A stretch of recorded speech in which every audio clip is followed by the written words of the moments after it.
at 43.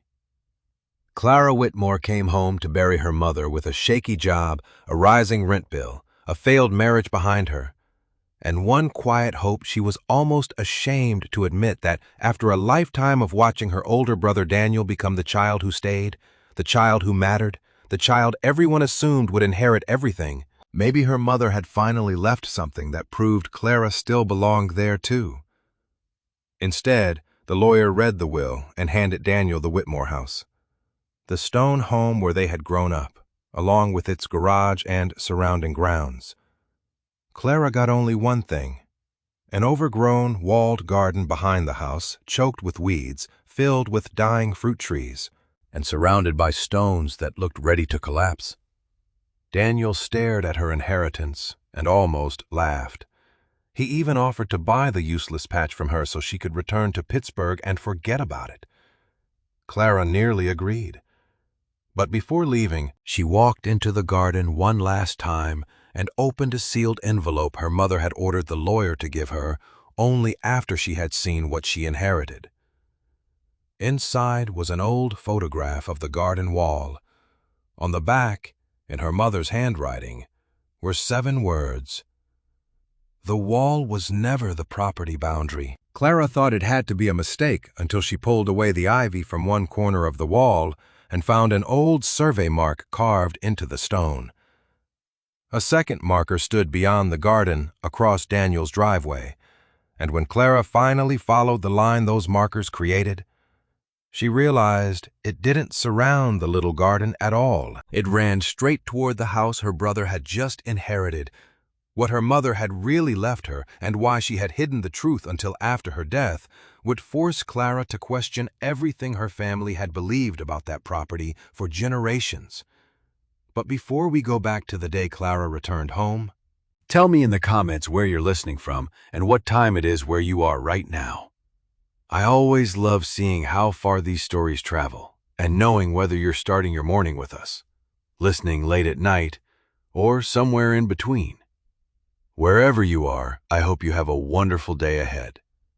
And if you enjoy family mysteries, forgotten inheritances, and stories where something that looks worthless turns out to hold a much deeper truth, subscribe to the channel so you don't miss the next one.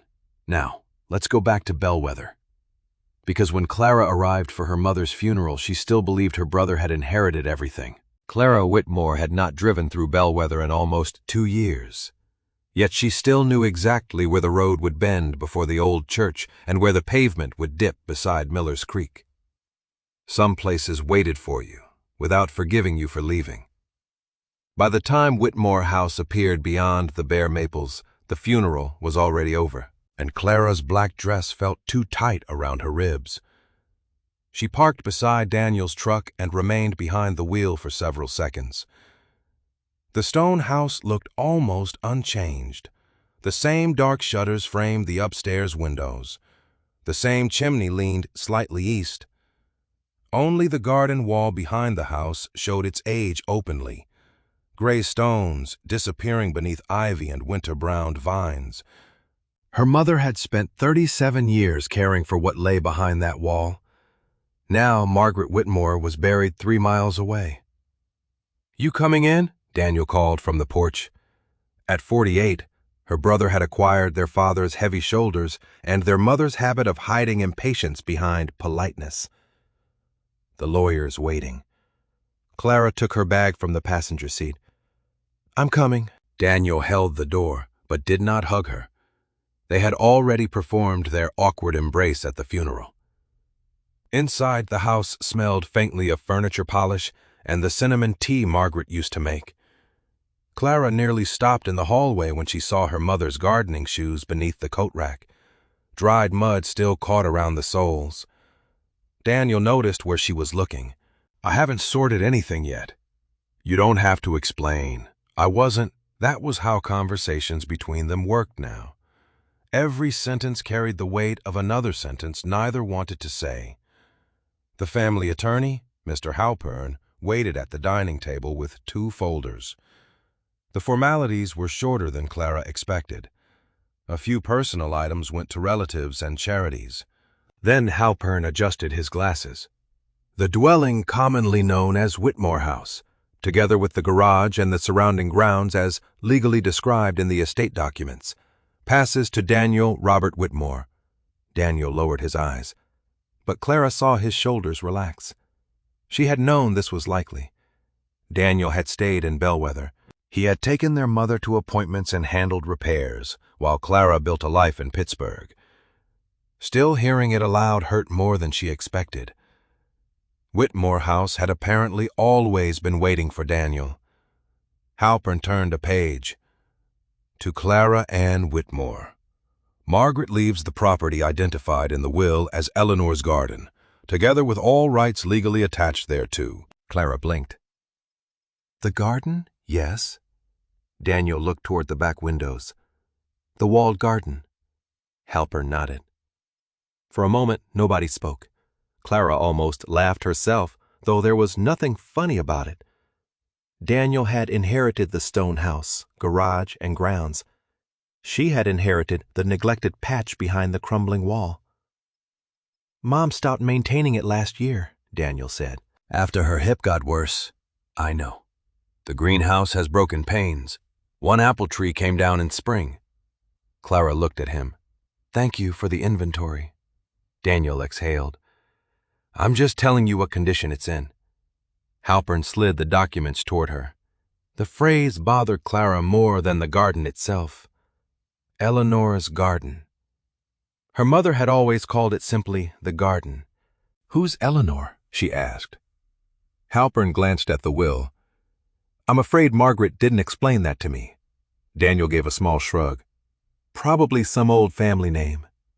Clara signed where instructed. Her hand remained steady until the final page. She had spent years convincing herself she no longer needed anything from this house.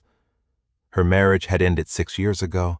Now, her position restoring books at the university library was becoming uncertain, and her landlord had warned of another rent increase. She had come home already feeling as though the solid pieces of her life were becoming temporary. Some private, childish part of her had hoped her mother might leave her something that said, "You still have a place here." Instead, she had weeds. After Halpern left, Daniel poured coffee in the kitchen. Clara, she turned, if you don't want to deal with the garden, I could take it off your hands. Already I'm being practical. You live 3 hours away. That wall needs work. How much? Daniel hesitated. I'd have to see what it's worth. That hesitation hurt worse than laughter would have. I haven't owned it for an hour. Fine. Forget I mentioned it. Clara put on her coat and went outside. The garden gate resisted before opening with a scrape. Inside, neglect had swallowed the neat paths she remembered. Dead stalks leaned across cracked edging. One greenhouse pane moved softly in the wind. A fallen branch rested against the far wall. She remembered kneeling here at 9 while Margaret showed her how to press soil around a seedling without crushing its roots. Daniel had hated gardening. Clara had once loved it. She walked to the old apple tree and touched its rough bark. Why this? She whispered, angry that there could be no answer. Footsteps sounded behind her.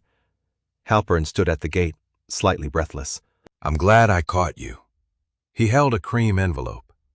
Your mother left special instructions about this. Clara accepted it. Her name was written across the front in Margaret's hand. Why didn't you give it to me inside? She specifically instructed me not to. You were to receive it only after the will had been read and after you had gone into the garden yourself. Clara stared at him. That sounds like Mom. Halpern offered a sympathetic smile and left. Clara opened the envelope. There was no letter inside, only an old photograph. It showed the garden decades earlier, bright with flowers, the stone wall clean of ivy. Margaret stood near the gate as a young woman, one hand raised against the sun. Clara turned the photograph over. 7 words had been written on the back in blue ink. She recognized her mother's handwriting immediately. Clara read them once, then again, more slowly. The wall was never the property boundary. Clara stood beneath the dead apple tree until the cold began to numb her fingers, staring at the sentence on the photograph, as if another meaning might appear beneath the ink. The wall was never the property boundary. She looked around Eleanor's garden. The wall enclosed it so completely that her mother's words seemed absurd. By the time Clara returned to the house, Daniel was carrying empty coffee cups into the kitchen. "I'm staying tonight," she said. He glanced at her coat, then at the photograph in her hand. "Because of the garden." Clara placed it on the counter with the writing facing upward. Daniel read the sentence and frowned. "What's that supposed to mean?" "I was hoping you knew. Mom wrote strange notes toward the end. Was she confused?" "Sometimes tired, sometimes medicated." Daniel pushed the photograph back. "Clara, don't turn this into something because you're angry about the will. I didn't say I was angry. You didn't have to." He opened a cupboard. "The garden is yours. If you want it, keep it. If you don't, I'll buy it and save you the trouble." "You seemed pretty eager to do that an hour after I inherited it." Daniel's jaw tightened. "Because it's attached to my property. Apparently Mom didn't think it was that simple." "Mom left me the house, and she left me this." Clara capped the photograph. Neither spoke for several seconds. Finally, Daniel said, "Do whatever you need to do." The next morning, Clara called Samuel Reed. His number had been on an old local contractor's card pinned beside Margaret's kitchen telephone. She remembered Samuel from high school, quiet, broad-handed, always better at repairing things than talking about them. He arrived before noon in a faded work jacket and inspected the garden wall without ceremony. "Your mother called me twice last year," he said, pressing a loose stone with his palm. "Wanted estimates. Never let me start. Why, said she wasn't ready." Samuel moved toward the northwest corner where ivy covered nearly everything. "This section worries me. Roots have worked into the joints." Clara pulled on gardening gloves and helped strip vines while Samuel cleared debris from the base. The work gave her something practical to do. For 20 minutes, the only sounds were tearing ivy and stones scraping beneath Samuel's boots. Then he stopped. "Clara." She crouched beside him. A small symbol had been cut into the exposed face of a large cornerstone. A shallow cross with a short line beneath it. "Damage?" she asked. "Too deliberate." Samuel brushed dirt from the grooves. "Looks like an old survey mark." Clara felt the photograph in her coat pocket. "A boundary marker. Possibly, but I wouldn't call it that without a surveyor." He stood and sighted along the wall. Then his expression changed. "That's odd. What if this marked the wall line? I'd expect the reference to follow the wall." He pointed. "This doesn't."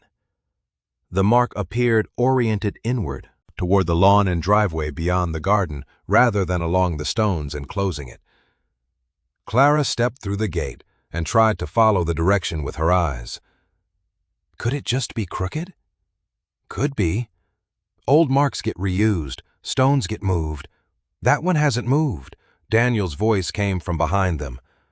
He stood near the gate, holding his keys. "How do you know?" Clara asked. "Because Mom treated that corner like a monument." Daniel nodded toward the marked stone. "I wanted to take that section down about 8 years ago. Would have made it easier to widen the driveway. And she practically bit my head off. Said nobody was touching those stones while she was alive." Clara and Samuel exchanged a glance. Daniel noticed, Don't what? "Make a mystery out of every weird thing Mom did. She left me a message saying the wall wasn't the boundary." Daniel, "And she left you the garden. Maybe she meant something sentimental. About a property boundary." Daniel rubbed his forehead. "I have errands." He walked toward his truck. Samuel waited until the engine faded down the road before speaking. There may be another marker. Where? If that symbol is part of an old survey, you look for another fixed point on the same bearing. They crossed the lawn. The line from the cornerstone passed diagonally toward Daniel's driveway. Samuel paced slowly, studying the ground and the edges of the pavement. Near a lilac thicket on the opposite side, he stopped beside a squat stone nearly hidden under dead leaves. Together they cleared it. The top was weathered flat, on one side, beneath moss. Clara saw the same shallow cross. Her stomach tightened. That's the same mark. Samuel crouched and cleaned it carefully. Looks like it. Clara turned back toward the garden. The second stone stood well beyond the wall. Then Mom was right. It tells us there are old markers. Samuel cautioned, "Not what they legally mark. You need records before assuming anything." Clara barely heard him. She positioned herself behind the second stone and looked toward the first. The imaginary line between them cut across the driveway, crossed the lawn, and continued toward the gray stone house. She remembered Margaret kneeling in the garden, warning them as children not to climb the wall. She remembered Daniel saying their mother would not let him move that corner even to widen the drive. For years, Clara had assumed the wall separated the garden from everything else. That assumption now felt strangely fragile. Samuel came beside her. "You see it?" She nodded.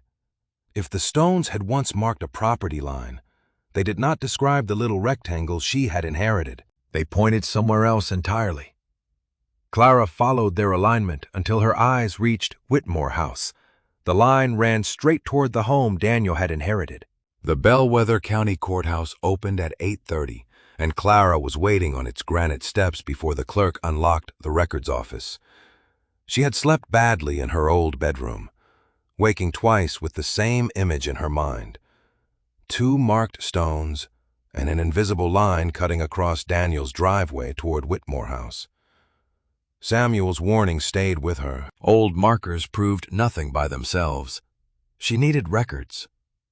Inside, a clerk directed her to a public terminal where Clara searched the parcel number listed with her inheritance. The modern map appeared almost immediately. It was exactly what Daniel believed it to be. A neat rectangle surrounded Whitmore House. The garage, driveway, and lawn. Behind it sat a much smaller shape labeled as a separate parcel. Eleanor's garden. Clara enlarged the image. The garden boundary followed the stone wall almost perfectly. For several seconds, she wondered whether she had wasted the morning. Then she opened the recorded description attached to the parcel. It was surprisingly brief and referred back to an earlier instrument rather than describing every boundary. She searched that reference. Another record referred to an older book. That one pointed backward again. After 40 minutes, Clara had accumulated numbers, but no explanation. "You'll go blind doing it that way." The voice belonged to an elderly woman at a nearby desk. She had silver hair, cut squarely at her jaw, and a county archive badge clipped to her cardigan. "I'm Helen Pike. I used to work in this office before half these records were on computers." Clara introduced herself. "I'm trying to find out why my mother called this Eleanor's garden." Helen leaned toward the screen. "Whitmore, yes." Something flickered across Helen's expression. Old Bellwether family. Clara had heard that phrase throughout childhood. It had never meant much beyond people remembering her grandfather. Helen studied the map. "What exactly are you looking for?" Clara hesitated, then showed her the photograph and explained the marked stones. She expected skepticism. Instead, Helen asked, "Where is the second marker?" "Across the driveway." Helen looked again at the digital boundary. "Outside this parcel." "Yes." "Interesting." She led Clara to a row of bound index books stored behind a counter. "Tax maths are useful, but people make the mistake of treating them like scripture. They're primarily administrative maps." for old land. You want deeds and surveys. So this map could be wrong? I said. It isn't scripture. I didn't say it's wrong. Helen smiled faintly. Those are different statements. They searched the Whitmore name backward through handwritten indexes. Clara began recognizing family names from gravestones and Christmas cards. Eventually, Helen stopped at an entry several generations earlier. Her finger rested beside a name Clara had never seen in family paperwork. Eleanor Whitmore. There she is. Clara said. Helen read the abbreviated notation. This is older than I expected. Does it say garden? Not here. She followed the line across the page. But this appears to be a conveyance involving a separate parcel. Clara leaned closer. Separate from the house? The house as you know it may not even have existed in the same form when this was written. The deed reference sent them downstairs to older volumes. The appropriate book was there, but the numbered instrument they expected was not. Several preserved pages jumped from one entry to another. Missing, Clara asked. Possibly transferred, possibly re-indexed. Helen checked the binding. Older county records survived fires, moves, water damage, clerks with terrible handwriting, and modernization projects run by people who assumed nobody would ever care about a boundary from 100 years ago. Clara thought of Margaret's 7 words. My mother cared. Helen looked at her. Apparently, by noon, they had found enough references to establish that Eleanor's name had once been connected to land at the Whitmore address, but not enough to determine its shape. Clara returned home carrying photocopies and more questions than she had taken with her. Daniel was waiting in the kitchen. A legal pad sat beside his coffee. I need to talk to you about something. That sounds ominous. It isn't. He slid a sheet across the table. I have a buyer interested in the house. Clara stared at him. Mom was buried yesterday. I started discussing it before she died. She knew. That stung in a way Clara could not immediately explain. You were planning to sell? I can't afford to keep this place indefinitely. You never mentioned that. We barely spoke. Clara could not argue with him. Daniel capped the paper. The buyer needs an easement across a corner near the garden for access and utilities. Since the garden is yours now, your signature may be required. Which corner, I don't know the exact engineering details. The driveway side. His pause answered her. Clara pushed the paper back. I'm not signing anything yet. Why? Because I don't know what I own. You own the garden. Mom left a message saying the wall isn't the boundary, and we found another survey mark outside it. Daniel's expression hardened. Samuel found an old stone. That doesn't rewrite the will. Then waiting shouldn't hurt anything. It can hurt a sale. I'm sorry. Are you Clara Stood? I'm not doing this to punish you. Then what are you doing? Trying to understand why Mom left me something neither of us understands. She returned to the courthouse that afternoon. Helen had already pulled another index. I found something. She turned the ledger toward Clara. Beside Eleanor Whitmore's name was a cramped handwritten notation in faded ink. Helen read it aloud. See Platt, Book 4, Whitmore Original. Clara felt a sudden lift of hope. So we find Platt Book 4. Helen did not answer. I checked the survey shelves, the archive register, and the digitized catalog. And Helen closed the ledger carefully. Platt Books 1, 2, 3, 5, and 6 are accounted for. Clara stared at the empty space implied by those numbers. 4. Not in the public archive. Could someone have taken it? I don't know. It may have been relocated decades ago. It may have been damaged. But this notation matters. Helen touched the words Whitmore Original at some point. There was a recorded plat specifically identifying the original Whitmore property. Clara looked down at the century-old ink. Somewhere there had once been a map showing exactly what Eleanor Whitmore owned, and now the one book that might show the true boundary was missing. Clara returned to Eleanor's garden the next morning with the photocopies from the courthouse folded inside her coat pocket and the phrase Whitmore Original repeating in her mind. The missing Plat Book 4 bothered her, but she had something more immediate in front of her, the garden itself. If the old records were incomplete, perhaps the property still held clues that had survived outside the courthouse. Samuel arrived shortly after 9 with a tool bag and a thermos. "You look like you didn't sleep. I found a reference to an original survey plat." "That sounds promising." "It would be, except the book containing it is missing." Samuel studied her face, then handed her the thermos. "Coffee first. Missing century-old records second."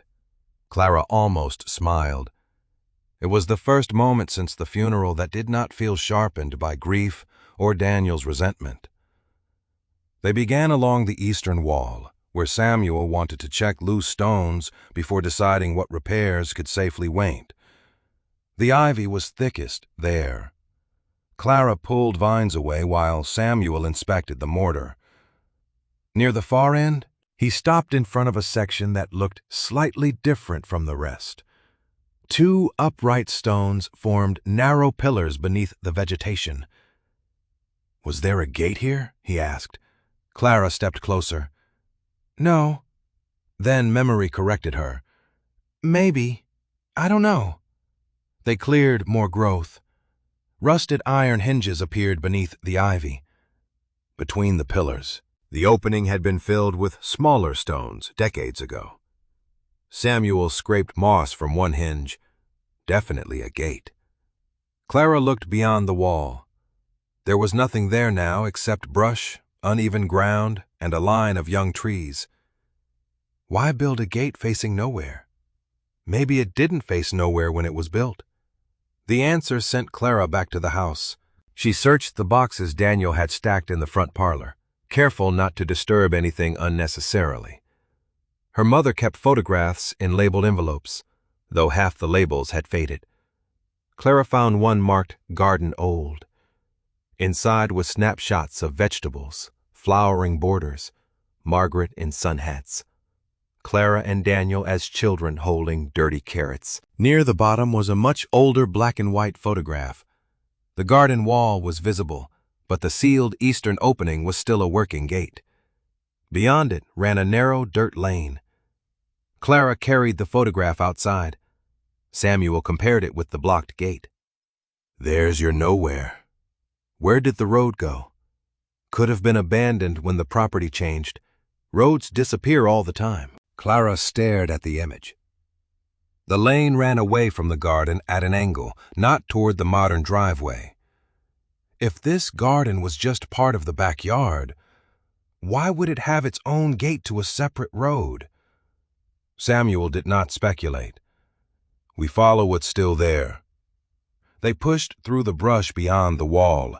Fallen leaves hid most traces of the old lane, but the ground retained a shallow depression about 60 yards away.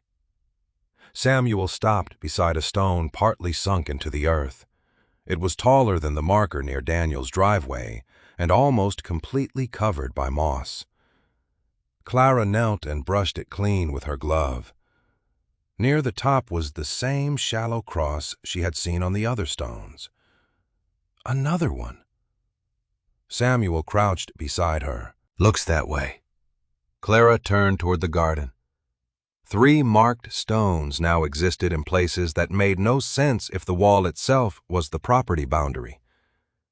The first stood at the northwest corner. The second was across the modern driveway. This third marker sat beyond the old eastern gate, beside a road that had vanished from current maps. Something about the shape of the land had been changed, forgotten. As they walked back, Clara remembered summers when Margaret had made Daniel and her carry buckets to the far beds. Her mother always knew which stones belonged where. Once, Clara had tried to move a flat rock near the old gate to make room for a flower pot. Margaret had stopped her immediately. "Old stones stay where they were put," she had said. Clara had thought it was another gardening rule. Now she wondered whether Margaret had been protecting something she understood much better than her children did. Near noon, a dark sedan stopped beside the house. A well-dressed man stepped out carrying a leather folder. Daniel emerged from the front door before Clara and Samuel reached the lawn. The stranger shook Daniel's hand, then looked toward Clara. Daniel's expression suggested he would rather postpone the introduction. "Clara, this is Richard Vale. He's the buyer I mentioned." Vale smiled with professional warmth. "I've heard about your garden. That was fast. Your brother explained the inheritance complication." "I wouldn't call it a complication." Vale's smile did not change. "Of course." He asked if they could speak privately for a moment. Daniel stayed nearby while Vale opened his folder and produced a simple purchase proposal. "I understand you may not want the responsibility of maintaining an old garden from Pittsburgh. I'd be willing to purchase your parcel separately." Clara looked at the number. It was far higher than the symbolic offer she had expected from Daniel. "For weeds in a collapsing wall, the location has value." "What kind of value?" "Access, mainly flexibility." Clara handed the proposal back. "I'm not selling." Vale did not press. "Think about it. The offer stands for now." After he left, Clara turned to Daniel. "Why does he care about the garden?" "Because he's developing the property." "Developing it how?" Daniel looked tired. "That's between me and him until there's a final agreement." "Not if he needs my land." Daniel's mouth tightened. "This is exactly why I wanted the easement settled." He went inside before Clara could answer.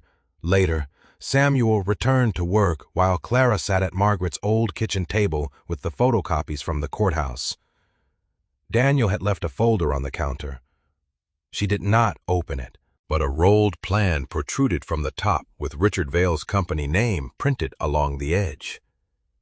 Clara hesitated, then noticed her own parcel line visible on the exposed section.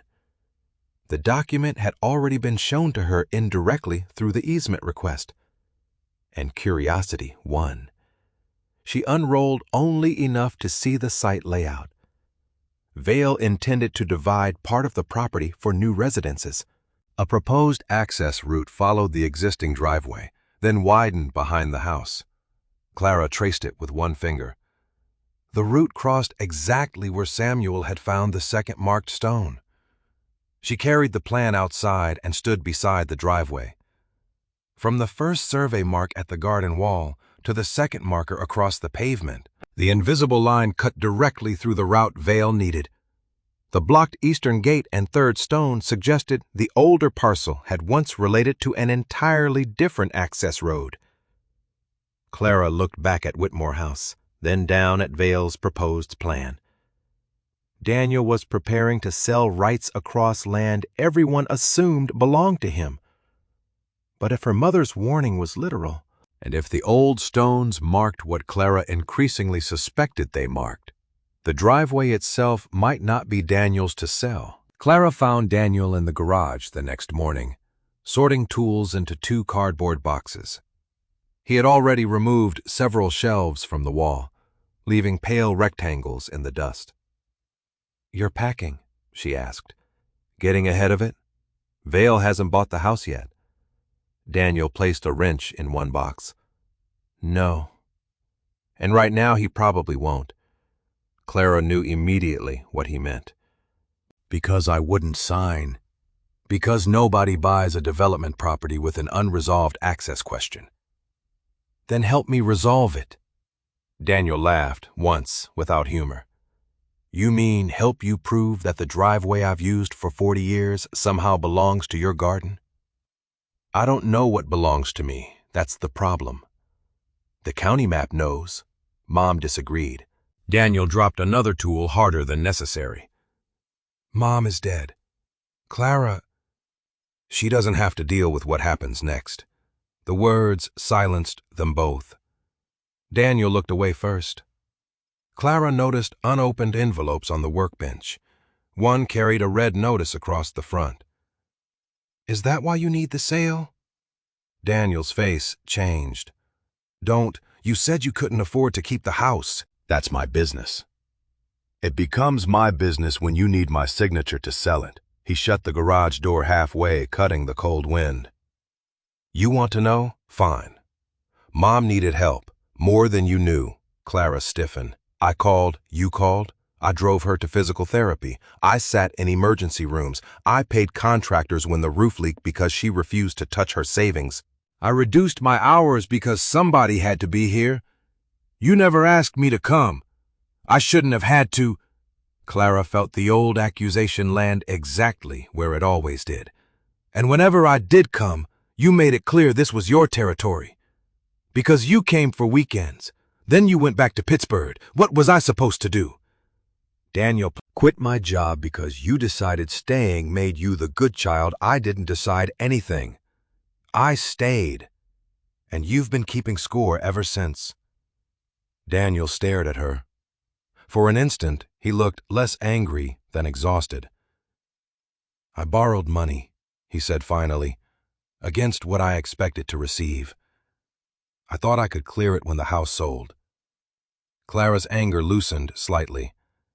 "How much?" "Enough. Does Vale know he knows I want to quit closing?" Daniel picked up the box. "So when you delay this because of some marks on stones, understand that it isn't theoretical for me.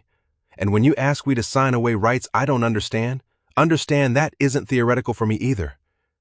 He carried the box toward the house, then stopped. "You always thought I got more."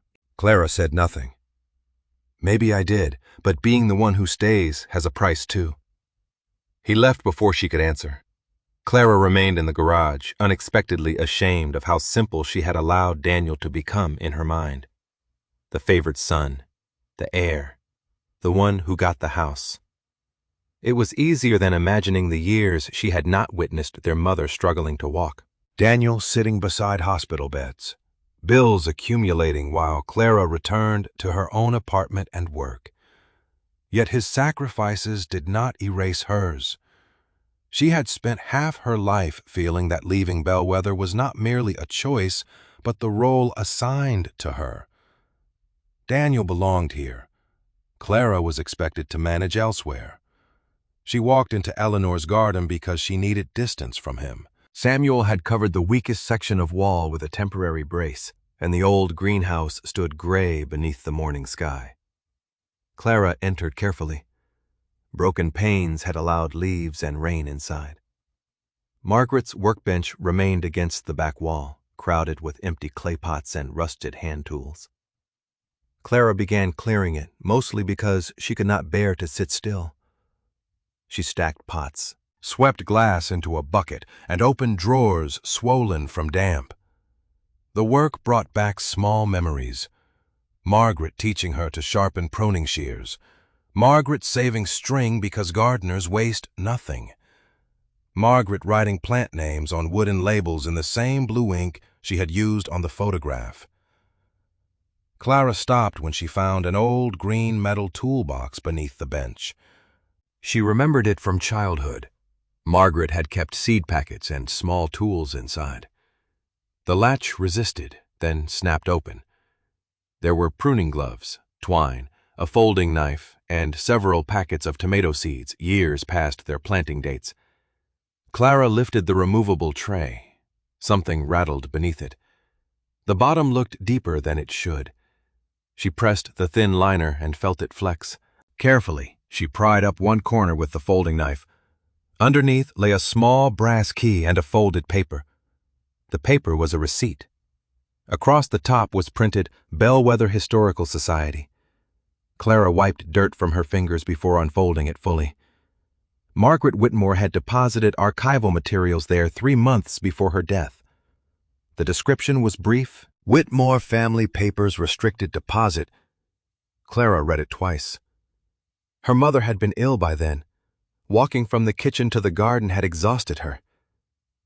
According to Daniel, yet Margaret had arranged to place family documents somewhere outside the house.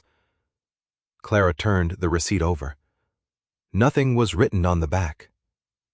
The brass key had a small paper tag attached by string, bearing only a box number. Footsteps crunched outside, and Samuel appeared at the greenhouse door. "Everything okay?" Clara handed him the receipt. He read it and looked at the key in her palm. "Your mother put papers at the Historical Society 3 months before she died." "Did Daniel know?" "I don't think so." Clara looked toward Whitmore House. Daniel had spent years caring for Margaret. He knew her appointments, her medications, her bills. Yet Margaret had hidden this beneath the lining of a gardening toolbox in the one piece of property she later left to Clara. The hurt she had felt during the reading of the will shifted into something more complicated. Perhaps Margaret had not expected Clara simply to accept the garden. Perhaps she had expected her to ask questions. Samuel handed back the receipt. "Restricted usually means they won't let just anyone open it." Clara closed her fingers around the key. "Then it's a good thing she left me this." She read the deposit description once more. Whitmore family papers. Whatever Margaret had wanted protected, she had moved it away from the house shortly before her death and left Clara the means to retrieve it. Clara slipped the key into her pocket. For the first time, she was certain of one thing. Her mother had not left the clues by accident. The Bellwether Historical Society occupied a former bank 2 blocks from the courthouse, its stone facade squeezed between a pharmacy and an insurance office. Clara arrived 10 minutes after opening, with Margaret's receipt in one pocket and the brass key in the other. An archivist examined both, checked Margaret's deposit record, then asked Clara for identification and proof that she was named in the estate. The process took nearly 40 minutes. Margaret had marked the materials restricted during her lifetime, with access passing to her children after her death. Clara signed the register and was led into a small reading room where a gray archival box waited on the table. The number on its label matched the tag tied to the key. Clara sat without touching it. 3 months before dying, her mother had arranged all of this while Daniel believed she barely had strength for ordinary errands. The thought felt less like deception than determination. Margaret had wanted these papers somewhere safe. Clara inserted the brass key into a small lock securing the box strap. It turned easily. Inside were folders arranged with the same precision Margaret had once used for seed packets. Photographs, letters, receipts, copies of old property documents. Clara searched first for a deed bearing Eleanor Whitmore's name. There was none. She searched again, slower. Still nothing. Disappointment came quickly. She had expected the box to answer the question her mother had created. Instead, it seemed designed to make her work harder. One folder contained a survey, but when Clara unfolded it, she found the lower portion torn away. The surviving section showed part of the Whitmore land, several measurements, and a line extending beyond the page. The missing section was exactly where Clara needed the boundary to continue. She resisted the urge to swear. "You could have made this easier." "Mom," the reading room remained silent. Clara moved to the letters. Most were family correspondence from the early 20th century. She read only enough to identify names and dates until one envelope from 1912 caught her attention. The letter concerned construction materials and delays on what the writer repeatedly called the new Whitmore house. Near the bottom was a sentence that made Clara stop. With the foundation of the new house now laid within Eleanor's parcel, the eastern approach should remain clear until the stonework is completed. Clara read it 3 times. Within Eleanor's parcel. She took out her phone, then remembered the archive rules, and instead copied the sentence onto the provided notepad. If the new house was Whitmore House, then Eleanor's property had once extended far beyond the garden wall. It was not proof of what Clara owned now, but it was the first written evidence supporting what the marked stones suggested. She found an old photograph of the house under construction. Behind it stretched open ground, and in the distance, Clara could make out the garden wall. The wall sat inside the surrounding land rather than defining its visible edge. Another photograph showed the eastern gate open to the dirt road she and Samuel had traced. Clara felt a strange tenderness toward a woman she knew only as a name. Eleanor had become a presence through fragments, a parcel, a garden, a road, a house built on land associated with her. Yet Clara still did not know how that property had moved through the family or why the modern map reduced Eleanor's name to the walled garden. She continued until she found documents that were not old at all. A manila folder was labeled Survey Inquiry in Margaret's handwriting. Inside was a copy of a letter dated 6 years earlier. Margaret had written to a licensed surveyor asking about discrepancies between an older family description and the county tax map. Clara's pulse quickened as she read. Margaret referred to stone monuments that did not correspond with the mapped garden boundary. She also mentioned an older plat she had been unable to locate. 6 years? Her mother had been investigating this 6 years before Clara stood beneath the apple tree with that photograph. Margaret had known the wall might be wrong long before the will was prepared. The surveyor's response was clipped to the back. Clara read the first paragraph slowly. He explained that tax maps were not ordinarily controlling evidence of legal title boundaries and that deed descriptions recorded surveys. Monuments in the chain of conveyance would need to be compared. Margaret had underlined one sentence in blue ink.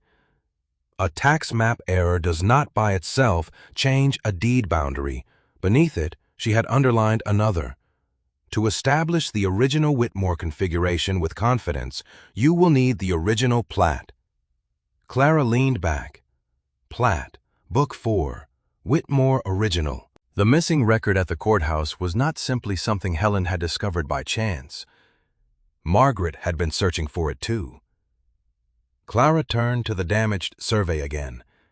The paper was old but not ancient, and she wondered whether Margaret had obtained it during her search. Without the missing portion, it could not settle anything. The letters showed history. The photographs showed physical relationships. The surveyor's response showed that Margaret's concern had been legitimate. But none of them provided the complete legal line Clara needed. She spent another hour arranging the documents chronologically. Eleanor's parcel existed before the present house. The house was described in 1912 as being built within that parcel. Later family records gradually stopped using Eleanor's name. Eventually, modern tax records treated the walled garden as the parcel itself.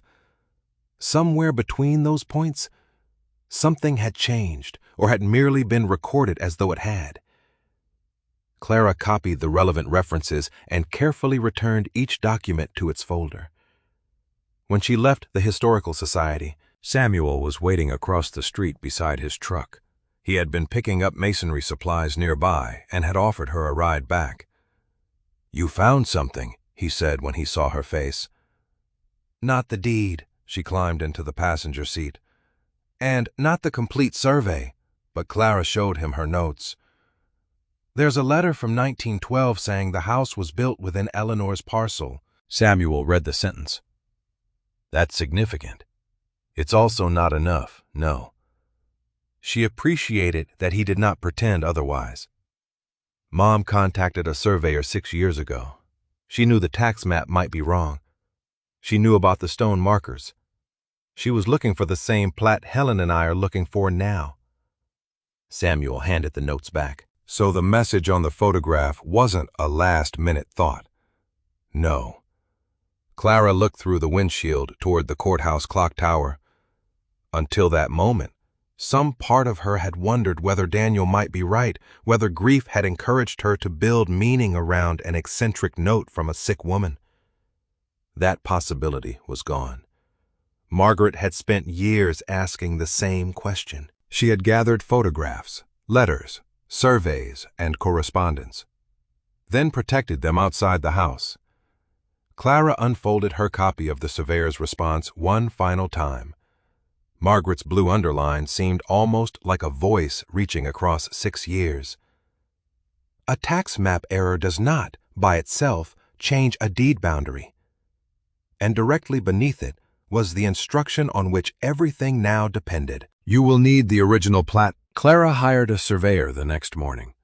His name was Martin Hale, a careful man in his 60s who had worked in Bellwether County long enough to recognize half the surnames in Margaret's papers.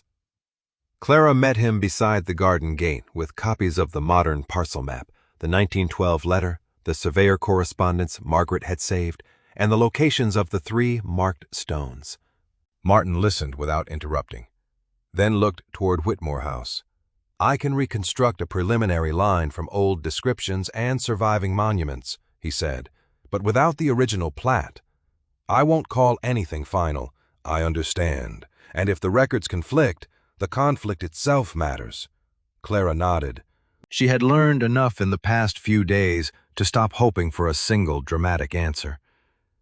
Martin began at the northwest stone Samuel had uncovered beneath the ivy.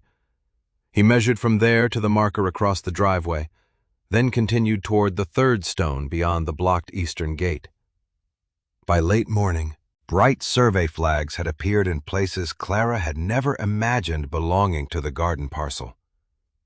Daniel came outside when Martin drove a stake into the lawn near the driveway. What the hell is this? Clara straightened. A survey. Daniel stared at the equipment, then at the flags. You hired someone? Yes, without telling me? I'm surveying my inheritance, on my lawn. Martin stepped back, wisely leaving the argument to them. Clara kept her voice level. That's exactly what we're trying to determine. Daniel walked to the nearest stake and pulled it from the ground. Martin spoke for the first time. Please don't move those. Daniel looked at him. This is my property. Then the survey should confirm that. Clara expected the answer to anger him further, but Daniel simply dropped the stake at Martin's feet. You're making this impossible. I'm trying to make it clear. No. You're turning Mom's note into a land war. I didn't put those stones there. Neither did I. Then why are you acting like I did this to you? Daniel looked toward the house. Because Vale called this morning. He's delaying everything until this is resolved. Clara felt a knot tighten in her stomach. I'm sorry, you keep saying that while doing the exact thing that makes it worse. What do you want me to do? Sign away whatever rights I have because you need the money? Daniel lowered his voice. I want you to remember that the house was left to me. I remember every minute, he flinched, and Clara regretted the sharpness immediately. Daniel walked back inside without another word. Martin replaced the stake. Family surveys are usually the hard ones. That obvious. Property lines are rarely just lines. By mid-afternoon, he had enough measurements to create a preliminary reconstruction. They gathered beside the driveway while he unfolded a field sketch across the hood of his truck. Samuel had joined them after finishing work on the wall brace. Martin pointed to the northwest marker. If this monument corresponds to the older description, and if the bearing through the 2nd stone is correct, then this is the likely line. His pencil moved across the page. It did not follow the garden wall. It crossed the driveway, cut through the lawn, and continued behind Whitmore House before turning toward the eastern side. Clara studied the shape. So the garden parcel is bigger. Potentially. How much bigger? I'm not giving acreage until I have stronger documentation. Martin tapped the sketch. But the physical monuments support a boundary well outside the wall. Samuel leaned over the drawing. And the walls could be internal, decorative, agricultural. Older stone walls often enclosed gardens, livestock, orchards. People later assume wall equals property line because it's visible. Clara looked toward the house. The preliminary line seemed to wrap around portions of the land Daniel believed came with his inheritance. Richard Vale arrived less than an hour later. Clara suspected Daniel had called him, though Daniel never said so. Vale examined the flags from the driveway with a tight expression. "This needs to be resolved before we proceed," he said. Daniel folded his arms. "It's a preliminary survey. Preliminary is enough for title counsel to raise questions." Vale turned to Clara. "Are you asserting ownership of the driveway?" "I'm asserting nothing yet." "Good, because uncertainty can be as damaging as a claim." Daniel looked at her as though he wanted her to hear every word. Vale explained that his lender and title company would not move forward while recorded boundaries were in question. The proposed access depended on a clean route through the existing driveway. "How long?" Daniel asked. "Until the surveyor and attorneys are satisfied. Weeks, possibly longer." Daniel's face went pale. Clara remembered the red notices in the garage and the money he had borrowed. For the first time, the practical cost of her search became visible in his expression. After Vale left, Daniel walked to the line of survey flags and stared at them. "Are you happy now?" Clara felt anger rise, then fall just as quickly. "No. Looks like you won. I don't even know what I own. You've stopped my sale. Temporarily, that's enough." He turned toward her. "You left this town. You built your own life. I stayed. I took care of Mom. She gave me the house. Now you come back for a funeral and suddenly you're measuring my yard?" Clara swallowed. "You think I wanted this?" "I think you always believed I got more because I did. And now you finally have a chance to balance the score." The words hurt because some small, ashamed part of her had wondered the same thing. When she first saw the line cutting across his property, she had felt something dangerously close to vindication. Not joy, not revenge, but relief that perhaps the will had not reduced her to leftovers after all. She hated that feeling now. "Maybe I should stop," she said quietly. Daniel did not answer. Samuel, standing several yards away, pretended to study the wall. Clara looked at the house, at the flags, at the dead apple tree. If she stopped, Daniel might save his sale. He might pay his debts, And Clara could return to Pittsburgh without turning their mother's last act into years of resentment. Martin approached with the modern deed printout in his hand. "Before you decide anything, there's something you should see." Clara turned. Martin laid the legal description beside his field sketch. "I tried plotting the current deed exactly as written, and it doesn't close." Daniel frowned. "What does that mean?" "A boundary description should return to its starting point. This one doesn't if you use the garden wall as the controlling line." Martin drew the final segment. It missed the starting point by a significant distance. The measurements are internally inconsistent with the modern parcel shape. Clara stared at the gap. "Could it be a typo?" "Possible. Could be a transcription error. Could be that someone relied on a tax map instead of the older survey. But this is why I need the original plat. Without it, I can show you there's a problem. I can't tell you exactly how the problem began." Daniel rubbed both hands over his face. Clara felt her impulse to walk away weaken. If the current deed could not even form a coherent boundary, stopping now would not make the uncertainty disappear. It would only bury it again. Near dusk, Clara returned to the courthouse and found Helen still working at a side desk beneath a green lamp. Clara showed her Martin's plotting notes. Helen read them carefully. "That strengthens the need for Plat Book 4, which we don't have." Helen leaned back, thinking, maybe I was too literal. "What do you mean I kept searching for it as a missing courthouse volume?" She stood abruptly and walked to a cabinet of old administrative files. In 1972, the lower records rooms flooded after Miller's Creek overflowed. Some books were moved for drying and conservation. Clara followed her. Helen opened a ledger and ran her finger down a handwritten list. I remember because people complained for years that records had been scattered between departments. You think Plat Book 4 was moved? I think I remember seeing survey volumes on a transfer list. She turned several pages, then stopped. Her eyes sharpened. Here! Clara leaned closer. The entry listed damaged plat materials transferred after the courthouse flood. Besides several volume numbers was a destination code rather than a destruction notation. Plat Book 4 was among them. Clara's heartbeat quickened. So it wasn't lost? Helen looked up at her. Not necessarily. Where did they send it? Helen traced the code with one finger, then smiled for the first time that day. That's what we find out next. The destination code in the flood ledger led Clara and Helen through 3 more records before they found a transfer sheet dated October 1972. Plat Book 4 had not been destroyed. After the courthouse basement flooded, it had been sent with several damaged survey volumes to the old Bellwether County Law Library for drying and storage.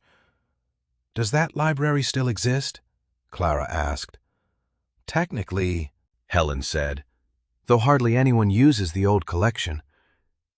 The library occupied the second floor of a brick municipal building on the far side of town. Clara drove there with Helen before noon, carrying copies of the transfer records and Margaret's notes. At the front desk, an administrator listened patiently, then shook her head. Our catalog doesn't list county plat books. Hello placed the 1972 transfer sheet on the desk. Because they weren't library acquisitions, they were emergency deposits. That was 54 years ago, which is why we brought the paperwork. The administrator disappeared into a back office. 20 minutes became 40. Clara watched dust drift through the tall windows and thought about Daniel, his delayed sale, and the survey flags across the lawn. Every hour she spent searching seemed to tighten the knot between them. Finally, the administrator returned with a ring of keys. There's an uncatalogued storage room downstairs. Some county materials are still there. You can look, but nothing leaves the building. The basement smelled of paper, stone, and old damp. Metal shelving filled 2 narrow rooms. Several bound volumes bore warped covers and faded water stains. Helen moved slowly along the shelves, reading labels. Clara searched the opposite side. 1. Helen murmured, 2. A gap. Clara's heart sank. Then Helen crouched beside a lower shelf where several oversized books had been stored flat. She pulled one forward carefully. The leather cover was discolored, almost black along its bottom edge. A faded number remained visible near the spine. 4. Neither woman spoke for a moment. Helen rested both hands on the cover. Well, she said softly, there you are. They carried the volume upstairs to a large table. The administrator provided foam supports and warned them not to force the binding. Clara turned the pages carefully. Some had blurred ink from water damage, others remained remarkably clear. Farm divisions, roads, creeks, forgotten surnames. Then Helen touched Clara's wrist. Stop. Across the top of the page were the words, Whitmore Original Plat. Clara forgot to breathe. The survey was dated 1909. She recognized the shape of the land before she understood the measurements. The old eastern road appeared clearly. So did the garden wall, drawn as a small enclosed rectangle within a much larger parcel. Look, Clara whispered. Helen leaned closer. The parcel designation beside the larger boundary read Eleanor Whitmore. Clara traced the outer line without touching the paper. It extended beyond the garden wall, crossed the area where the modern driveway now ran, continued around the location where Whitmore House would later stand. and returned along the eastern side near the old road. The wall was shown only as an internal feature. It had never been the property line. Margaret's 7 words were no longer cryptic. They were literal. Clara took out the photocopy of the modern map and placed it beside the 1909 plat, on the current record. Eleanor's garden had been reduced to the area inside the wall, on the original. Eleanor's parcel was several times larger. "So the county map is wrong," Clara said. Helen remained cautious. "It shows a different configuration. That is significant. But this plat tells us what existed in 1909. It does not by itself tell us every legal transfer afterward." Clara nodded, forcing herself not to leap beyond the evidence. "But the house was built in 1912, according to the letter you found within Eleanor's parcel." Helen looked from the old plat to the modern map. "Which matches this." Clara thought of Martin's preliminary survey. The line he had reconstructed from the surviving stones was strikingly similar to the outer boundary drawn here. She photographed nothing until the administrator approved a reproduction request. A staff member brought archival weights, and Clara paid for a high-resolution copy. While they waited, she studied the plat again. The northwest marker corresponded with the stone Samuel had uncovered beneath the ivy. Another monument sat near the future driveway. The eastern marker matched the stone beyond the blocked gate. 3 physical objects had remained in place while maps, roads, and family assumptions changed around them. "My mother found some of this," Clara said. "She must have known." "She knew there was a discrepancy," Helen replied. "Whether she ever saw this exact page is another question." Clara remembered Margaret's correspondence with the surveyor. "You will need the original plat." Perhaps Margaret had searched this same trail and failed to locate the flood transfer. Or perhaps she had gotten farther than Clara knew. The copy arrived in a protective folder. Clara held it with both hands as they left the library. Outside, the afternoon was cold and bright.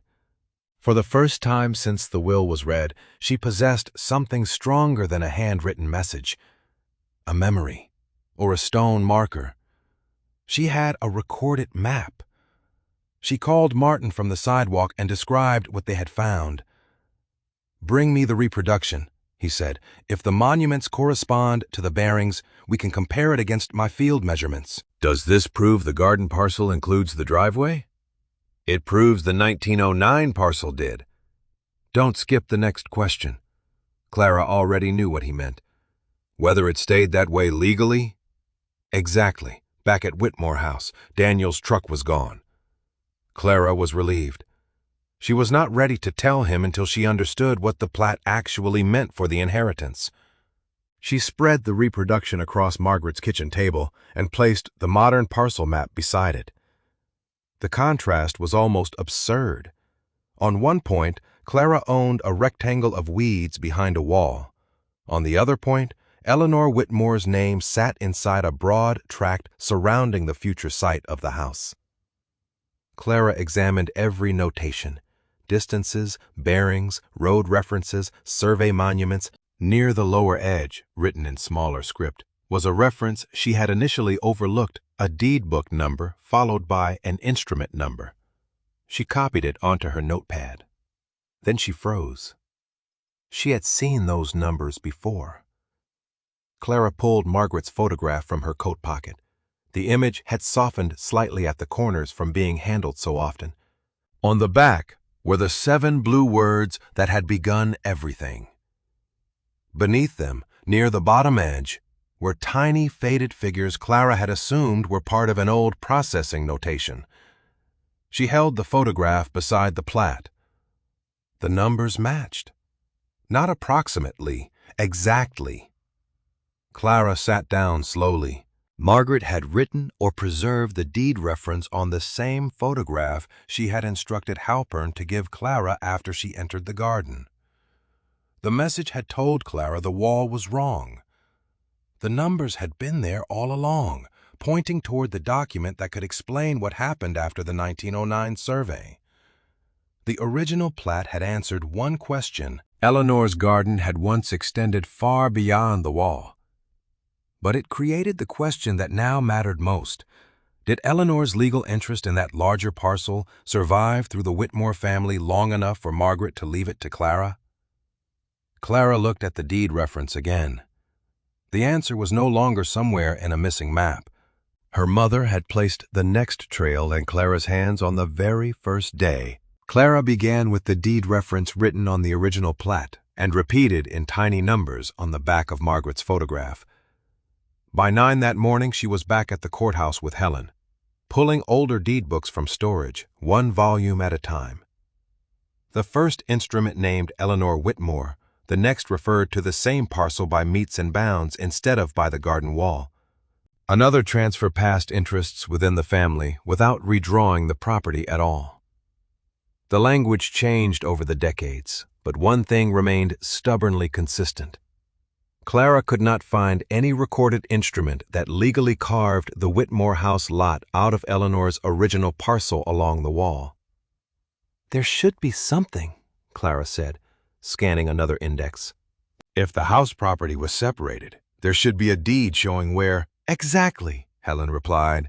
"Land doesn't usually divide itself because a later map draws a cleaner shape." They followed the chain forward. Several documents were straightforward family transfers.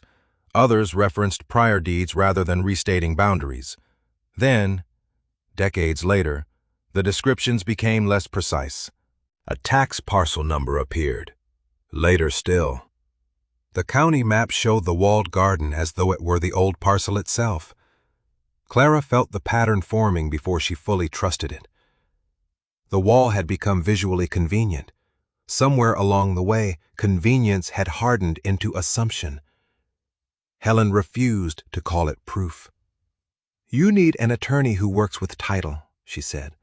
"Someone who can read the chain as a whole." Clara called Mr. Halpern first, but he recommended another local attorney, Miriam Cole, who handled real estate title disputes. By mid-afternoon, Clara sat across from Miriam in a narrow office overlooking Main Street. The 1909 plat spread between them beside copies of the deeds and Martin's preliminary survey. Miriam read in silence. She checked references twice, made notes in the margins, then placed the modern parcel map beside the older instruments. "This is messy," she said. Clara's stomach tightened. "Messy meaning I'm wrong? Messy meaning the current tax map does not appear to tell the whole legal story." Miriam tapped the original plat. "This establishes the historical configuration. These deeds continue interests from Eleanor's parcel through later Whitmore ownership. I do not see a clean recorded severance matching the garden wall as the property line. So the wall isn't the boundary? Historically, no. Legally today, we need to be careful with wording. A court, title company, or negotiated agreement may still be needed to settle the present interests." "But the chain you brought me raises a legitimate title conflict." Clara thought of Daniel's driveway. "Could the county tax map have changed the boundary?" "Not by itself." The answer echoed Margaret's saved correspondence. Miriam continued, "Tax maps are administrative tools. If someone copied an assumption into a tax map and later records relied on that map without a proper conveyance, that does not magically erase the underlying deed history."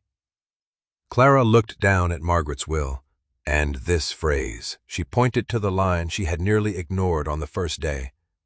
"Eleanor's garden, together with all rights legally attached thereto." Miriam read it again. "That language matters. How much? Potentially a great deal." Clara's throat went dry. "Are you saying I inherited more than the walled garden? I'm saying Margaret did not simply leave you the enclosed garden beds. She identified Eleanor's garden as the inherited property and included all legal rights attached to it. If the deed chain shows that Eleanor's parcel retained rights beyond the wall, then your inheritance may reach beyond the area shown on the modern tax map." "Including the driveway?" "Possibly. The land around the house? Possibly." Miriam held up a hand before Clara could ask more. Do not jump from that to "the house is mine." Your brother was expressly devised the dwelling known as Whitmore House and his lawful interest in it. That creates overlapping claims that need to be resolved, not a simple transfer of everything to you. Clara nodded slowly. Somehow that was more unsettling than a clean answer. Daniel had the house. Clara may have inherited rights in the land surrounding and supporting it. Neither inheritance existed as neatly as either sibling had believed. What does this do to his sale? She asked. It gives a title company reason to stop until the conflict is clear.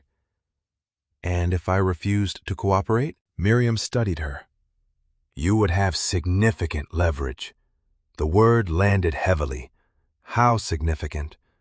Enough to delay or prevent a sale, enough to force a boundary action, possibly enough to require easements, or negotiated ownership adjustments before anyone can transfer clean title. Clara thought of Daniel's debts, his red notices, his exhausted face in the garage. Could I take the house from him? That is not what these documents clearly say. Don't turn a complicated title issue into a dramatic conclusion the evidence doesn't support. Clara appreciated the firmness. But I could make his life very difficult. Yes. Clara drove back to Whitmore House with the legal folder on the passenger seat. She had spent days wanting proof that Daniel had not received everything while she got leftovers. Now that proof existed. It felt less like victory than weight. Daniel was in the kitchen when she arrived. One look at the folder told him enough. You found it. Clara set the papers on the table. We found the original plat and followed the deed chain. He did not sit. The garden wall was never the legal parcel boundary. The older deeds keep pointing back to Eleanor's larger tract. Daniel stared at her. How much larger? Large enough to include parts of the driveway and land around the house itself. The attorney says your inheritance of the house still matters. This isn't simple. Daniel gave a bitter laugh. Nothing about you being here has been simple. Clara let that pass. The tax map seems to have repeated an old error or assumption. There's no clean deed showing the property was divided along the wall. So Vale is gone. Not necessarily. He called again. Title won't move. Daniel finally sat. Can you stop the sale? Clara hesitated. Yes. His eyes lifted to hers. Can you force this into court? Yes. Silence spread through the kitchen. Clara heard the refrigerator hum and the faint scrape of a branch against the window. Daniel looked older than 48. Then you won. I didn't say that. You wanted proof that Mom didn't leave me everything. You got it. That isn't what I wanted. Isn't it? Clara almost answered sharply, but stopped. She remembered the moment she first saw the survey line crossing his lawn, and the small pulse of vindication she had hated in herself. Maybe part of me wanted to know I hadn't been given what was left over, she said. Daniel looked down at his hands. And now I know Mom knew about the problem before she wrote the will. So she did this intentionally. It looks that way. He looked toward the back of the house, toward the garden beyond the windows. His voice was quieter when he spoke again. Is this what Mom wanted? For you to take the house from me? Clara had no answer. I don't know. Daniel nodded once, as if the uncertainty hurt more than accusation would have.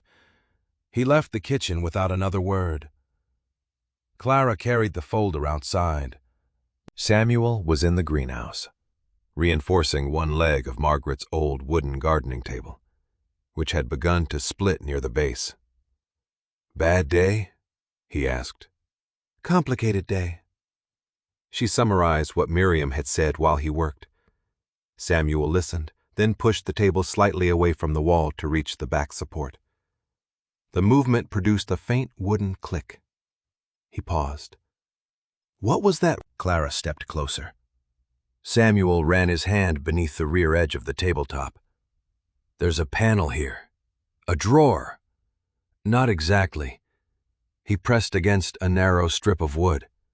A shallow compartment released beneath the table, hidden behind the frame. Inside lay a single cream envelope. Clara recognized Margaret's handwriting before Samuel lifted it free. There were 2 names written across the front, Clara and Daniel. Beneath them, one word, together. Clara carried the envelope into the house without opening it. Daniel was upstairs, and for several minutes she sat alone at the kitchen table with their names facing her in Margaret's handwriting. Together. The word felt almost like an instruction from someone who had anticipated exactly what Clara might be tempted to do. She could have opened it. No one would know. Instead, she called Daniel's name from the bottom of the stairs. He appeared on the landing. "What?" Clara held up the envelope. His expression changed. "Where did you get that?" "Hidden inside Mom's gardening table." Samuel found the compartment. Daniel came down slowly. "Did you read it?" "No." He looked surprised. "It says together they carried the envelope to Eleanor's garden." Neither suggested reading it in the house. The afternoon had turned cold, and the greenhouse glass clicked softly in the wind. They sat on opposite sides of Margaret's old workbench. Clara placed the envelope between them. "You open it," Daniel said. "Why me?" "She left the garden to you. She wrote your name, too." Daniel finally broke the seal.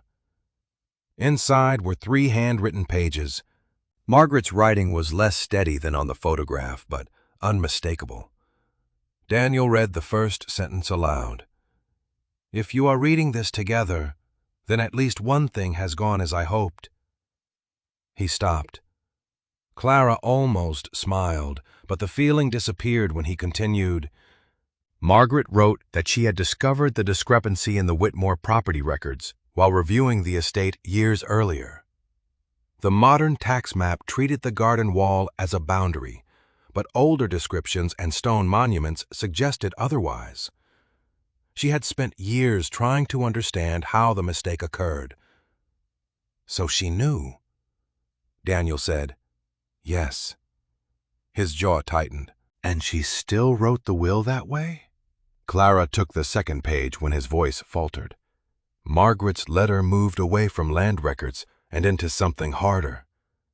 She wrote that when Daniel and Clara were children, she and their father had made assumptions they never questioned. Daniel was the son who would remain close to home. He was taught the house represented responsibility, continuity, and eventually, his future. Clara was encouraged to be independent. Margaret had once been proud of that difference. Later, she realized what it had cost. Clara read silently for a moment before forcing herself to speak the next lines aloud.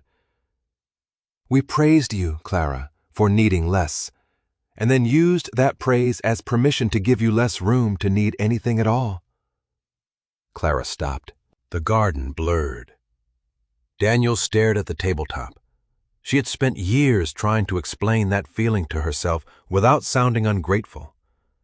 Even after her marriage failed, she had returned to Bellwether only briefly, because home had never felt like somewhere she was allowed to fall apart.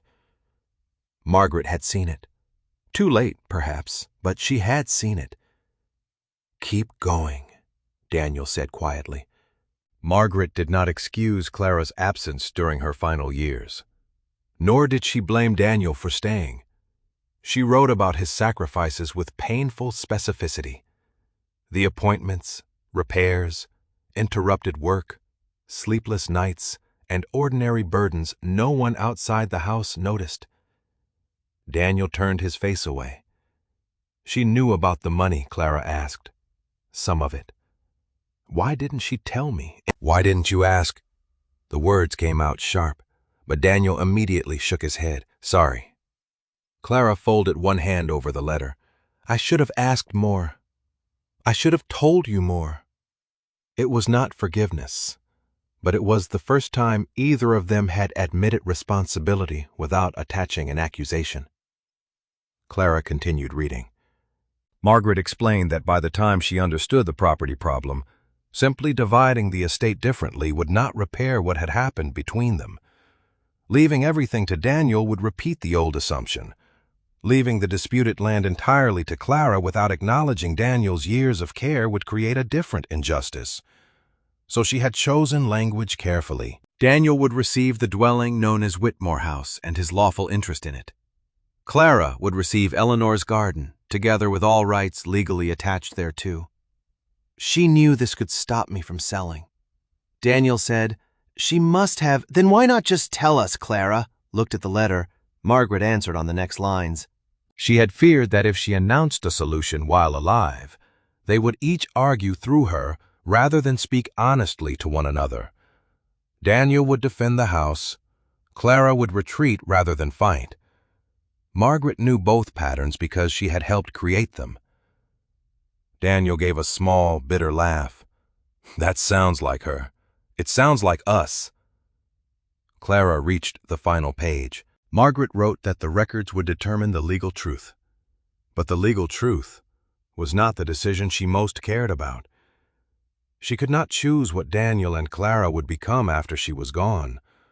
She could only make it difficult for either of them to pretend the other did not matter. Then came a sentence written more firmly than the lines around it. Clara read it aloud. "The land will tell you what belongs to whom. What you do after that will tell you who you have become." Neither spoke for a long time. Wind moved through the dead stalks outside. Daniel rubbed his thumb over a scratch in the workbench. "I thought she gave me the house because I earned it." Clara swallowed. "I thought she gave me the garden because that was all she thought I deserved." "Maybe we were both wrong."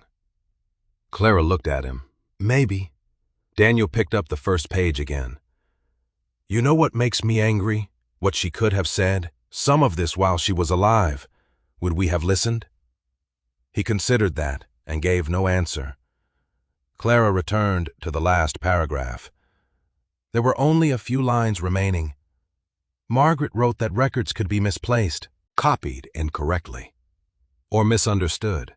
She had therefore kept one final piece of what she had found where the family had once kept things meant to survive weather, fire, and careless hands. Clara frowned. Daniel leaned closer. The final instruction was short. "If you have reached this point and still need certainty, look beneath Eleanor's stone." Clara read it again. "Eleanor's stone?" Daniel's eyes narrowed. "I know that."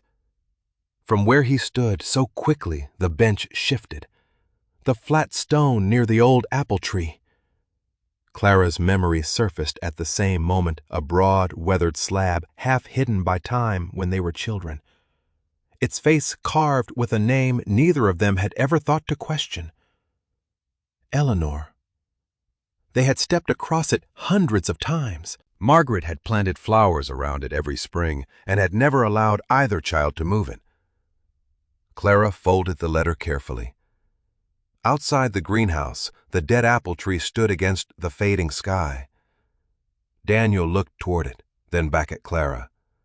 Their mother's final clue had been beneath their feet for most of their lives. The stone bearing Eleanor's name lay beneath a mat of winter thyme near the dead apple tree, exactly where Daniel remembered it. Clara knelt and pulled away the brittle stems until the carved letters appeared. Eleanor Whitmore. The slab was broader than she remembered and sunk almost level with the earth.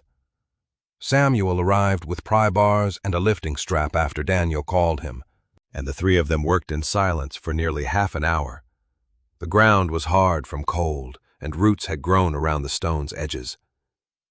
"Your mother really didn't want this moved casually," Samuel said, cutting away a thick root without damaging the slab. Daniel gave a humorless smile. "She spent 40 years telling us not to touch old stones. Apparently she meant it." Clara slid one end of the strap beneath the slab while Samuel worked a pry bar under the opposite side. Daniel took the second bar. "Ready?" Samuel asked. They lifted together. The stone rose slowly, releasing the smell of damp earth. Beneath it was not a grave, as Clara had half feared, but a shallow brick-lined cavity. Inside sat a rectangular metal box darkened with age but dry. Daniel lowered his bar. She hid that here. Clara reached down and lifted the box. It was heavier than expected. The latch opened without a key. Inside, wrapped in waxed cloth, were several folded documents and a small notebook in Margaret's handwriting. Clara's hands trembled as she unfolded the first paper. A raised county seal remained visible near the bottom. "Certified copy," Samuel said quietly. Clara read the heading. It was the original deed associated with Eleanor Whitmore's parcel, not a later transcription, not a tax map. A certified copy of the recorded instrument Margaret had been trying to trace. Daniel moved beside her. "Does it match the plat? Let me see." They carried everything into the greenhouse and spread the documents across the workbench. Margaret's notebook contained survey measurements, deed references, and hand-drawn comparisons between the 1909 plat and the modern county map. She had marked the 3 surviving boundary stones Clara and Samuel had found. Another page showed the original parcel line passing through the modern driveway, across the lawn, behind Whitmore House, and back toward the abandoned Eastern Road. Clara called Martin Hale.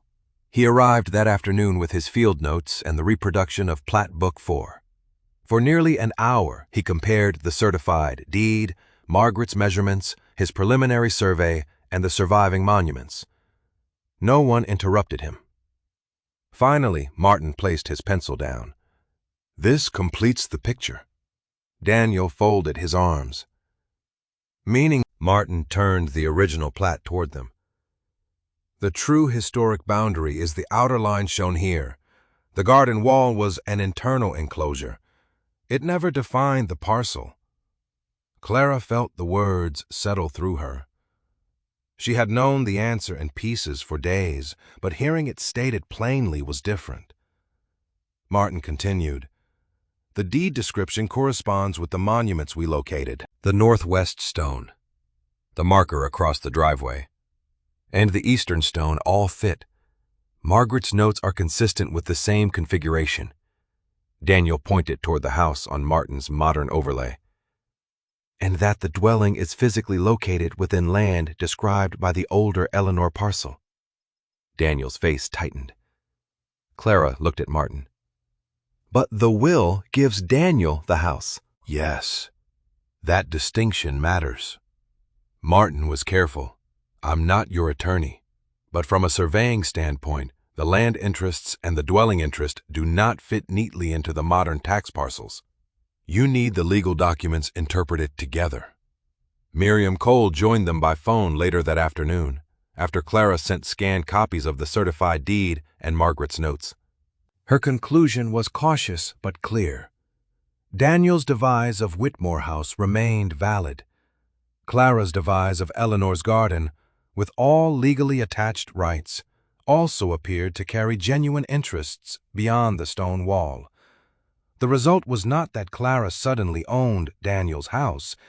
It was that the siblings held overlapping rights in property everyone had treated for decades as one simple estate.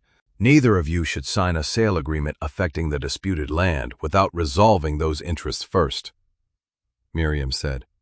"And neither of you can safely assume unilateral control over access, surrounding land, or development rights." Daniel stared at the floor.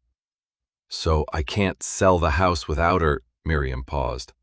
"Not cleanly, not in the way currently proposed," Clara asked. "And I can't just take the house from him." "Correct." Daniel looked at her.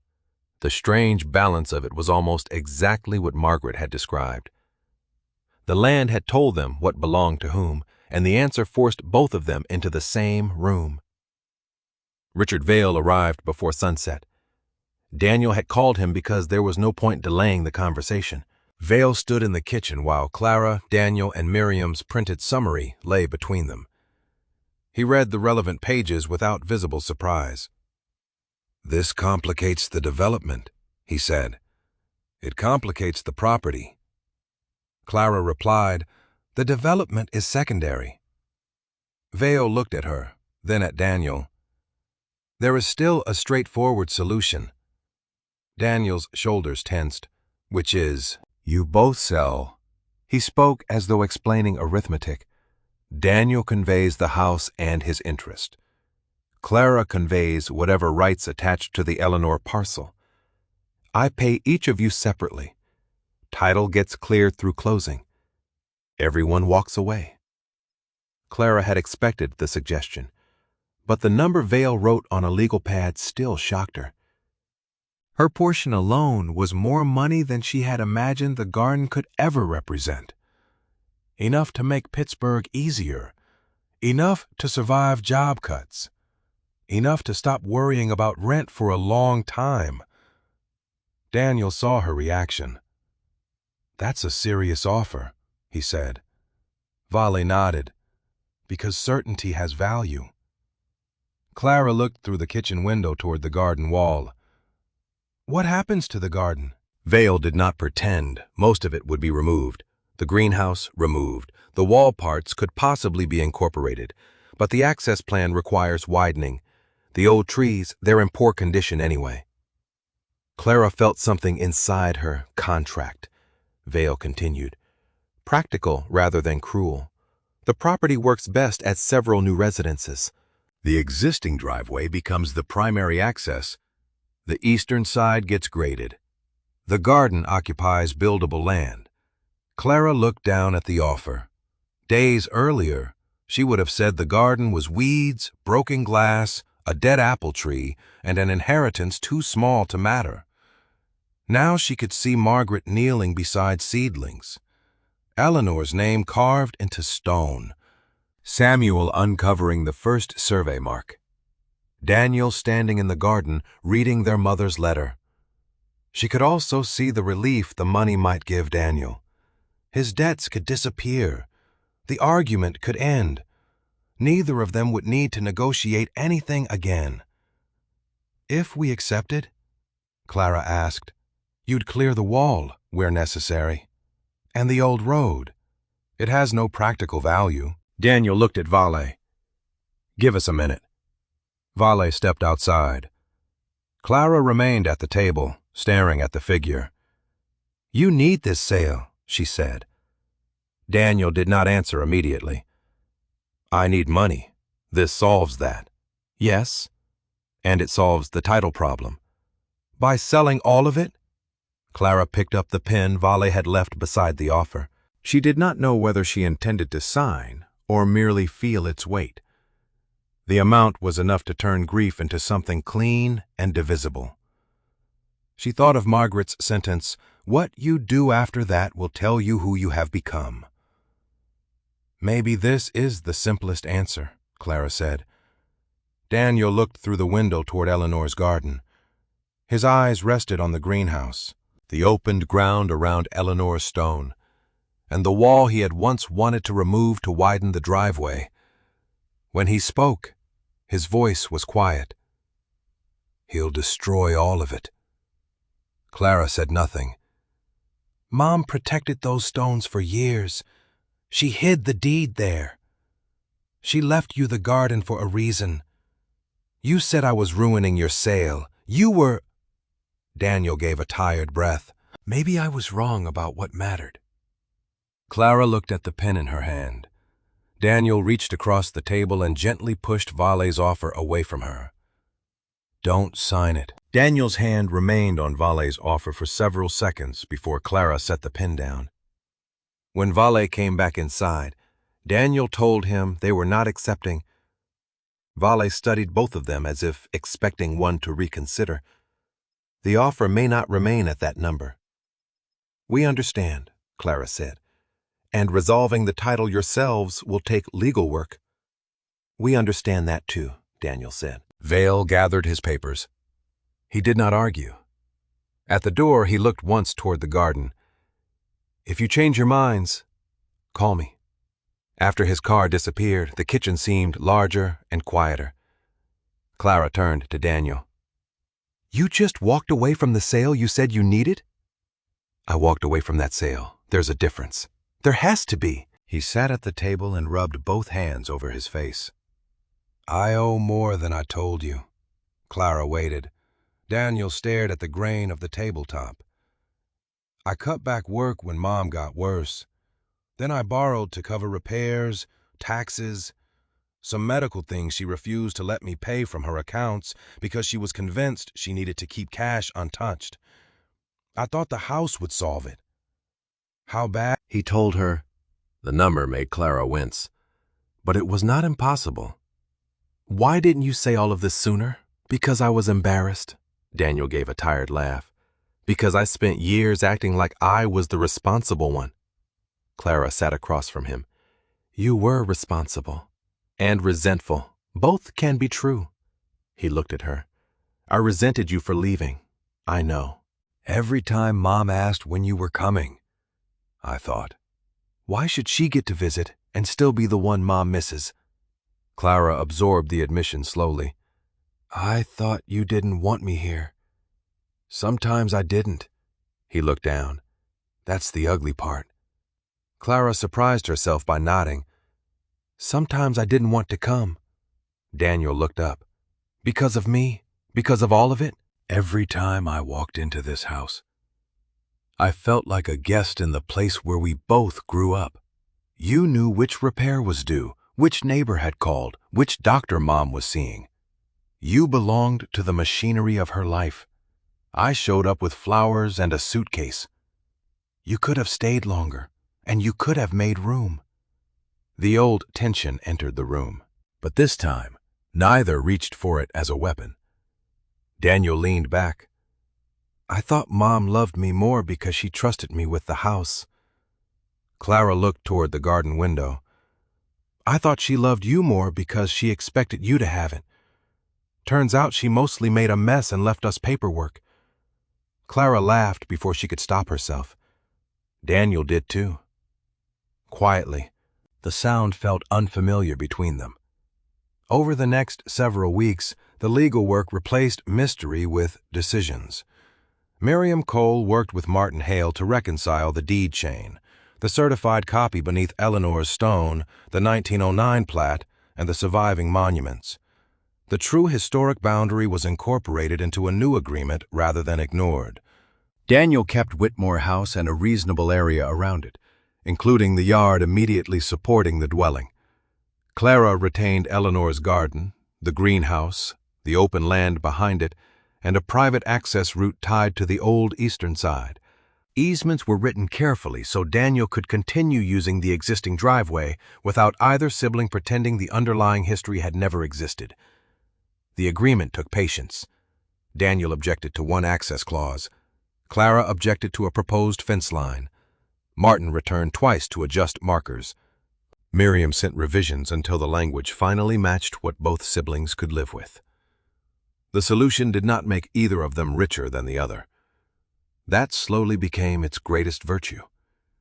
A smaller tract on the far side of Daniel's retained property, untouched by Clara's rights and unnecessary to the house, could be sold separately. It was not worth what Vale had offered for everything, but it was enough for Daniel to clear the worst of his debt and restructure the rest.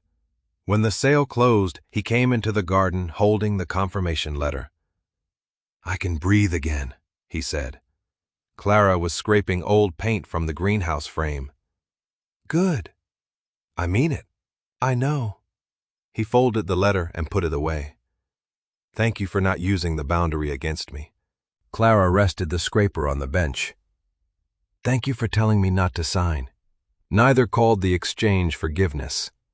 They did not need to. By spring, Clara had stopped describing Bellwether as a place she was temporarily stuck. Her university position in Pittsburgh remained uncertain, and her lease renewal notice still sat unanswered in her email. For once, she did not rush to make the sensible choice simply because it was the one requiring the least from anyone else. She spent more days at the garden, then more nights. Eventually, she arranged reduced hours at the library while deciding what she wanted next. Samuel repaired the wall section by section. He refused to replace the oldest stones unless they were structurally unsound, and he left every survey monument exactly where it had been found. "Your mother would haunt me," he said one afternoon while resetting a capstone. Clara smiled. She'd start with a strongly worded note. Together they reopened the sealed eastern gate. Removing the infill stones took 2 days. When the rusted hinges finally moved, the gate swung toward the faint trace of the old road.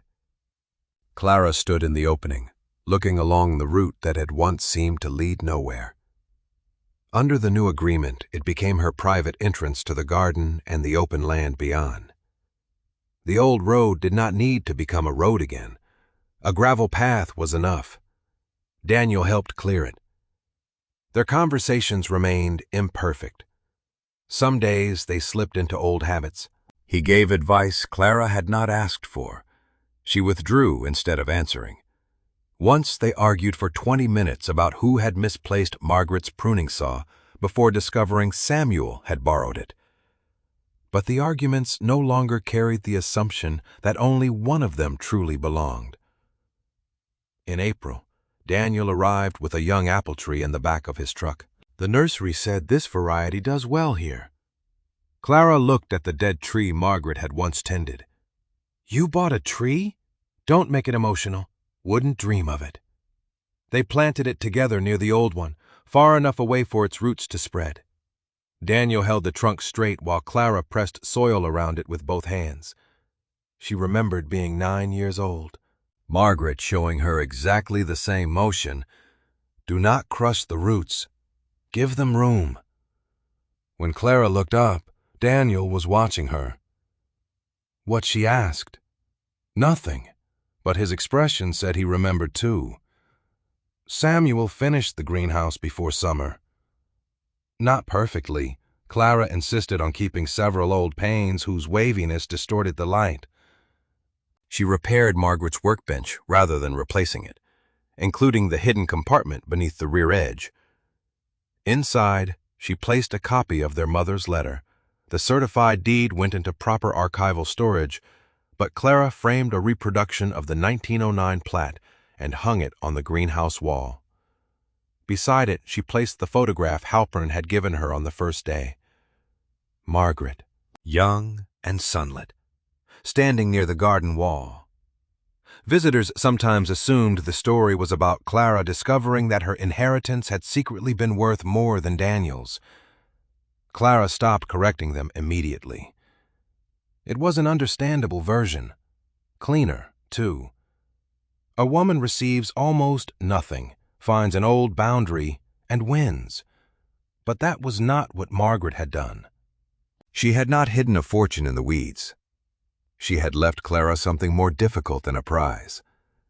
She had left her a claim that could not be dismissed, a place that required recognition, a choice about what to preserve. Daniel had received a house because he had built years of his life around it. Clara had received Eleanor's garden because Margaret finally understood that independence was not the same as having no need for belonging. One evening near the end of summer, Samuel found Clara sitting outside the greenhouse after watering the new apple tree. The reopened eastern gate stood behind her, catching the last light. "Still planning to sell this place someday?" he asked. Clara looked across the garden. The wall had been repaired, but not made new. Herbs had begun filling the beds again. Beyond the gate, the old path curved through grass toward the road. Whitmore House was visible over the stones, close enough to remain part of her history without swallowing everything around it. "No," she said. Samuel nodded as if he had expected that. "What are you planning?" Clara considered the question. For years, plans had meant leaving before anyone could tell her there was no room. Now she looked at the greenhouse, the young tree, Eleanor's stone, and the boundary markers standing where generations had left them. "I think I'm beginning something." Samuel smiled and sat beside her, without asking what. Across the lawn, Daniel came out of the house carrying 2 mugs and raised one toward them. Clara raised a hand in return. The distance between the house and garden had not disappeared. It had simply stopped meaning what it once had. Later, when the light faded, Clara went into the greenhouse and stood before the framed plate. Her eyes moved from Eleanor's name to Margaret's photograph on its back. Still written in blue ink were the words that had changed everything. The wall was never the property boundary. Clara understood now that her mother had been writing about land, but not only land. There had been another wall in the Whitmore family, built slowly between the child who stayed and the child who left, between the one expected to inherit and the one praised for needing nothing. Clara had spent half her life believing that wall marked the edge of where she belonged. It never had.